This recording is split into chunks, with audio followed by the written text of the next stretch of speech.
Hi guys, welcome back to FinLife, and today we'll be talking about a auto and car manufacture company called Mahindra and Mahindra. So it's a very popular company in India, and if you talk about the company, the market cap of the company currently is at 68,800 crores approximately. 1 year ago, we made a video on Mahindra and Mahindra. At that time, the market cap of the company was 94,000 crores. So since then, if we talk about the prices of the company, they have corrected a little bit. Overall, if we see, the company is pretty good and the company sales are increasing at a massive rate. From 2018 to 2019 itself, the company's sales has increased by approximately 11 to 12%, and that's a wonderful thing. We have been witnessing a great growth in the profitability also. The company's profits from 2015 to 2019 have increased at the rate of 16% annually.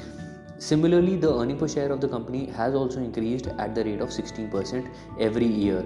So Mahindra and Mahindra has been making good impact in the industry and has been making good sales and increasing its market share in India at a great rate. If we talk about the company and innovations, the company has been into electric vehicles, and it is amongst the few companies in India which has come out with passenger vehicles which are electric. Though they still need to make more improvements and big improvements in the company in the electric vehicle sector, but the company is really enjoying the first movers advantage right now. The passenger cars which the company has come out with are easily electrically charged, and they give you spans of approximately 150 kilometers where you can drive your car on a single charge.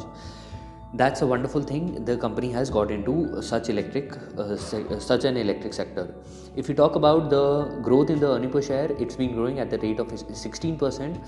From 2015 to 2019, this earning per share has been growing at 16%, and the new earning per share in 2019 came out to be 39.36.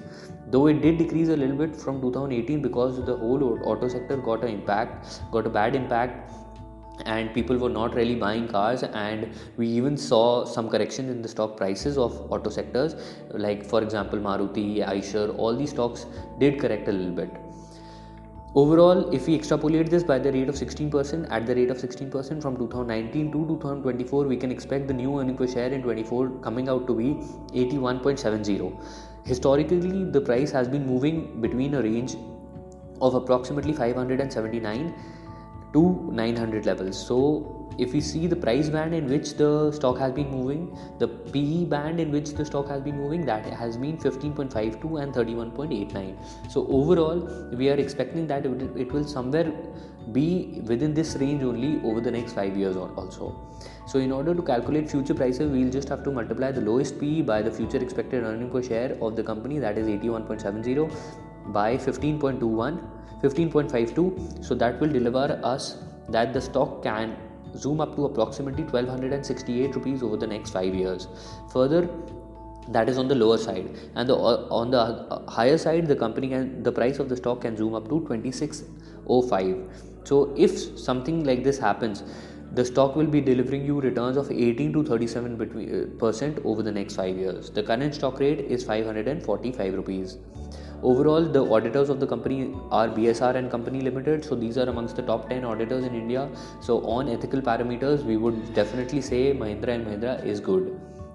Further, mutual fund and institutional holding is pretty high at 55%, and the company even delivers a dividend of around 1.5% on a yearly basis. Overall, the liquidity in the stock is pretty good, and the nearest support stands at 505. The nearest resistance, which is pretty strong, stands at 800 rupees as the level. The asset base in the company stands at 1,63,000 crores, and the debt in the company is 56,000 crores. Overall, if you see, we are expecting that the stock can zoom up and deliver you great returns over the next 5 years, and this might be a good time to jump into the stock. The company doesn't really have a lot of pledged shares, only 0.58% of the stocks are pledged. That's not very significant, so there are no threats in the company.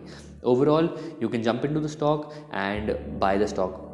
And that's about it for this video. I hope you've subscribed us and liked the channel. Further, I would even recommend select your broker carefully, because such scams like Carvey happening in the industry, they can really impact your portfolio and give you a lot of shock. So just take care of that and choose your broker carefully. Further, keep all your investments in your demat account keep on checking with your broker again and again, and check on your CDSL and NSDL app that your stocks are in your demat account and not with the broker, until unless you have purposely collateralized them. So that's about it for this video. Signing off, Siddhant Goel from FinLife.